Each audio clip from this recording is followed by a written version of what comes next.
Two smug freeloaders laughed in our faces when we asked them to pay for their tickets. "What are you going to do about it?" they taunted, grinning like they ruled the world. Well, they found out exactly what we were going to do. Because when karma rides the rails, it never misses a stop. If you've ever dreamed of getting revenge on someone who thought they were untouchable, hit that like button, subscribe, and get ready. This story is about standing up, taking control, and watching justice roll in like a train you can't stop. I've been a train driver for over a decade now. I drive mostly countryside routes, quiet towns, beautiful scenery, and people who generally respect the rules. But every so often, you get those passengers. The ones who think they're above everyone else. The ones who walk on like they own the place, rude, arrogant, and completely shameless. This particular story. It happened a few years ago. A late afternoon run, quiet and calm. I was up in the driver's cabin, and everything was going smoothly, until my conductor burst in, face red, teeth clenched. "Those two A** holes in the second car," she snapped. "No tickets. Refused to pay.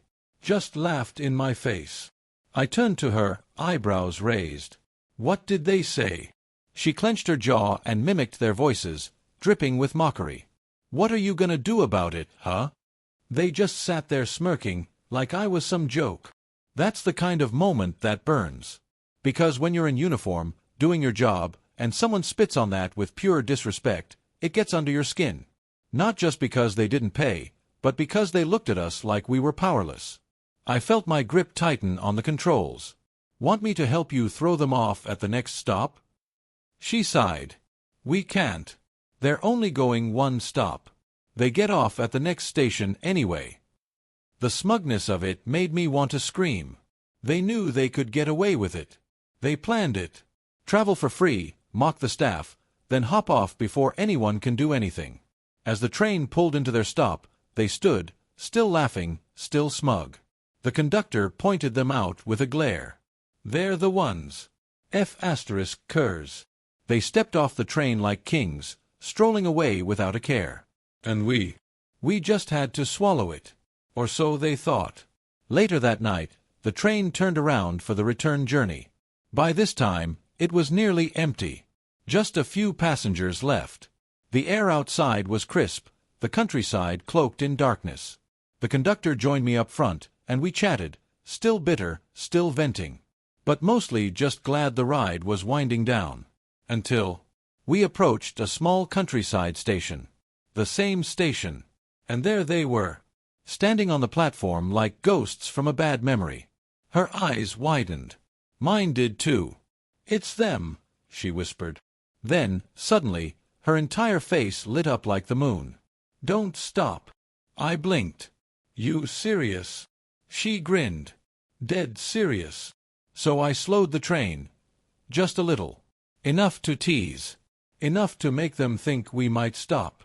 But we didn't. We rolled right past them, smooth as silk. And as we did, my conductor opened the window, leaned out with the biggest grin I've ever seen, and shouted, "This is what I'm gonna do about it." The looks on their faces. Eyes wide, jaws dropped, completely stunned. It was beautiful. Absolutely perfect. And the best part? We were the last train of the day. We laughed all the way to the home station. It was petty. It was poetic. It was justified. But wait, this story doesn't end there. Because karma, it doesn't forget. And it always makes sure you learn your lesson. One way or another. A few weeks later, those same guys boarded again. Different day, different plan. This time they weren't just going one stop, they were trying to ride a lot farther. Quiet this time. Low-key. But they didn't expect to see her again. As my conductor made her way through the train checking tickets, she spotted them. Her voice boomed through the car. "Ooh, look who it is. Got money this time, boys." Everyone turned. They stammered. No. We ain't got no money." She didn't flinch. "Well, ain't that a shame? You'll be getting off at the next stop then." They tried pleading. "Come on, be nice. What the F***ck are we supposed to do at that shitty station?" She leaned in, calm, ice cold. I don't give a damn. You're off this train. And I'm calling the train behind us so they don't pick you up either. And she did. They were dropped off, again. In the middle of nowhere. With no backup plan. Later, the other train contacted us. They're walking through the forest along the railway tracks, they said. Looked like they were trying to catch the next ride. They didn't. They never made it back on one of our trains again.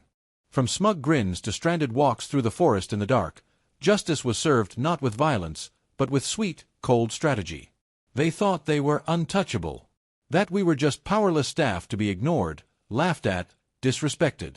But they forgot something. When you disrespect the people who run the system can bite back. And we made sure they'd never forget it. There's a special kind of satisfaction in giving people exactly what they asked for, especially when they thought they'd never face consequences. Sometimes, karma doesn't need a grand plan. Sometimes, all it takes is not stopping the train.